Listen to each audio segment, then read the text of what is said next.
Dan ini kan juga sempat kalau saya catat waktu itu Pak Anies pernah menyebut di awal tahun bahwa ada satu kondisi tidak terkendali, kekecewaan dan tidak ada penyelesaian sistematis, ujung-ujungnya terjadi perang dunia. Ini relevan atau tidak dengan kondisi saat ini? Sangat relevan, dan saya kira perang Iran, Amerika dan Israel di sini ini akan menjadi satu milestone yang sangat penting. Nah, saya belum sebut skenario ketiga, Mbak. Skenario ketiga ini skenario no peace no war.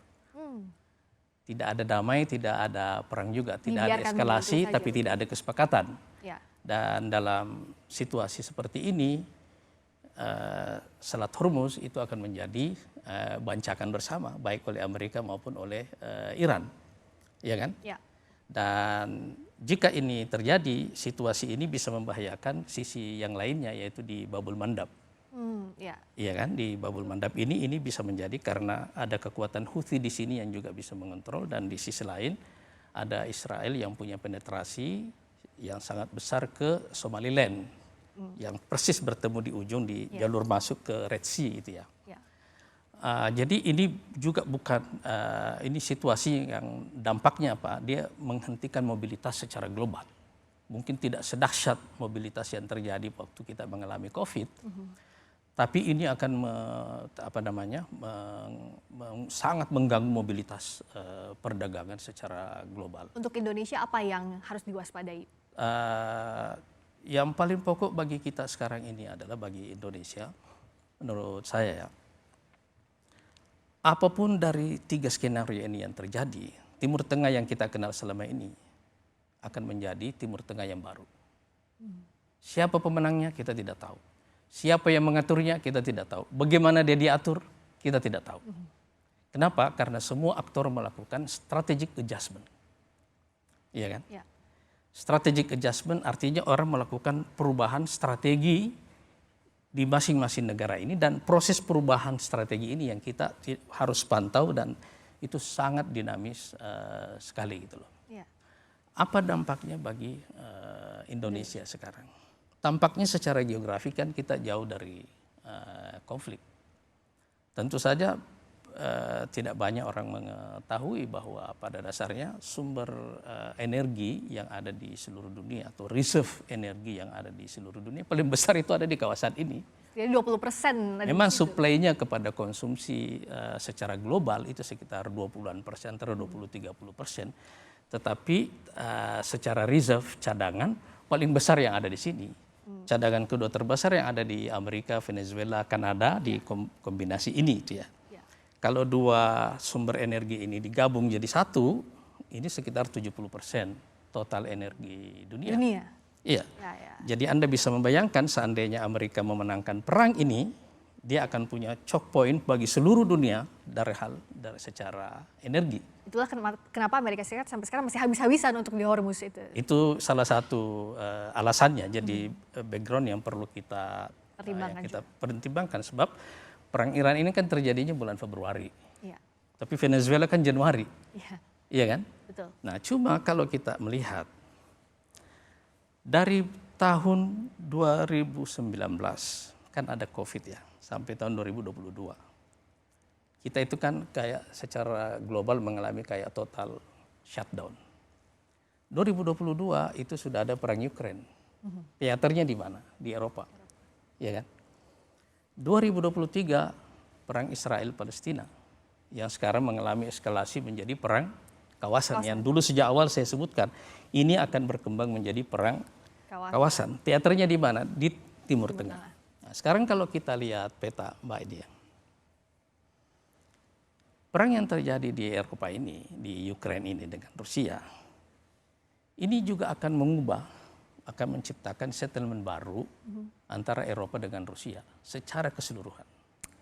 Ya kan? Betul. Kita tidak tahu apa yang akan terjadi, bagaimana bentuk settlementnya ke depan, tetapi yang jelas Eropa telah menjadi teater perang. Ya. Sekarang Timur Tengah ini teater perang yang baru, ya kan? Dan sudah berlangsung 3 tahun. Makanya dalam skenario ketiga yang saya sebutkan tadi, kira-kira Timur Tengah ini bisa menjadi skenario Ukraine. Tidak ada settlement pokoknya. Ya, tidak ada settlement, tidak ada perang sana sini terjadi, tapi ya kayak begitu ya. Nah, sekarang bagi Indonesia sekarang ini, kita mungkin berpikir terlebih dahulu soal energi, soal ini semuanya. Itu dampak langsung yang paling cepat yang kita pikirkan ya. Karena Tapi itu pun yang terjadi pada saat awal eskalasi iya. terjadi. Tapi sebenarnya yang paling mengkhawatirkan bagi kita itu adalah apakah mungkin kawasan ini juga menjadi teater baru dalam konflik global itu. Sebab yang kita saksikan ini kan konflik-konflik regional, tapi dalam skala yang besar di mana aktor global seluruhnya secara relatif terlibat, terbuka atau tidak terbuka. Iya. Iya kan? Kan kita tidak bisa mengatakan bahwa perang Ukraina itu adalah perang Rusia dengan Ukraina. Itu secara de facto itu adalah dengan NATO pada dasarnya. Ya. Kita juga tidak bisa mengatakan bahwa dalam perang ini cuma Iran sama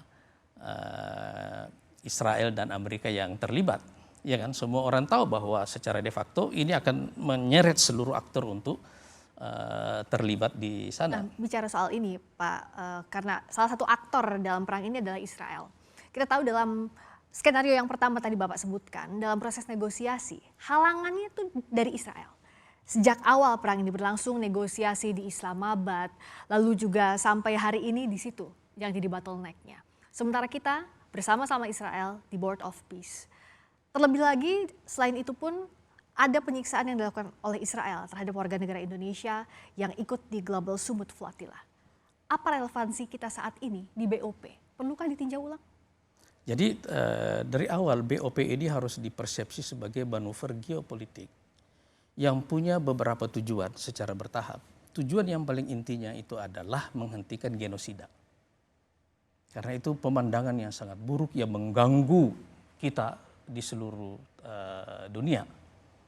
Secara relatif target ini sekarang tercapai, tapi perangnya tidak berhenti, ya kan? Kenapa? Karena saya yakin bahwa bagi Netanyahu dia akan memahami bahwa BOP ini akan menjadi instrumen untuk mengisolasi dia di dalam Israel. Sebab begitu ada settlement di sana, begitu ada proses damainya berlangsung di Israel harus ada pemilu. Dan ini bukan hal yang diinginkan oleh Netanyahu, dan karena itu selalu perlu ada distraksi. Distraksinya itu adalah serangan ke Iran dulu yang 12 hari ya. Iya kan? Betul. Nah, tapi kemudian situasi ini berkembang ke mana-mana dan menjadi secara relatif mulai tidak terkontrol. Cuma yang perlu kita lihat sekarang ini adalah bahwa dalam situasi sekarang ini kontrol kepada kawasan ini semakin tidak menentu, dan karena itu saya kira pemerintah sudah benar ketika mengatakan ini kita hold dulu pembicaraan tentang BOP. Tunda dulu sampai waktu yang tidak ditentukan. Sebab situasi di kawasan ini sedang mengalami distraksi, gangguan yang tidak memungkinkan proyek ini jalan. Gangguan ini apa ya? Perang ini sekarang. Ya.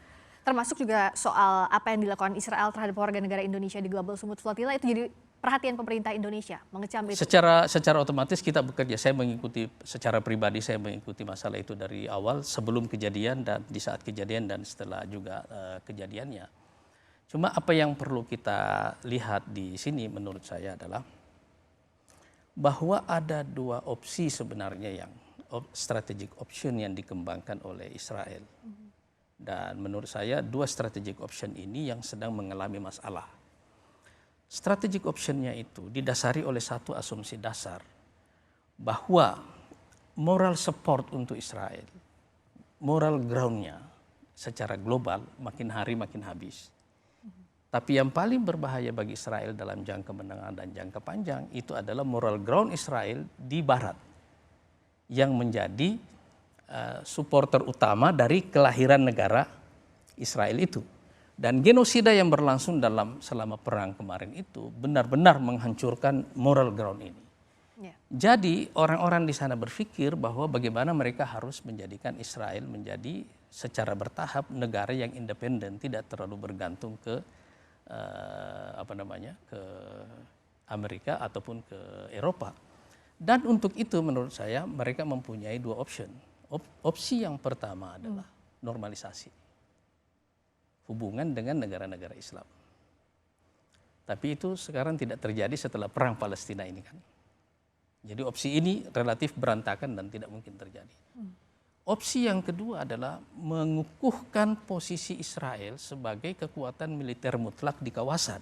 dengan memenangkan perang besar terutama kepada musuh yang dianggap paling potensial dalam hal ini adalah Iran. Dan menurut saya mungkin juga mereka memasukkan Turki dalam list atau Mesir di dalam list. Jadi paling tidak secara kapasitas militer Iran, Turki dan Mesir ini adalah strategic kompetitor secara militer bagi dia.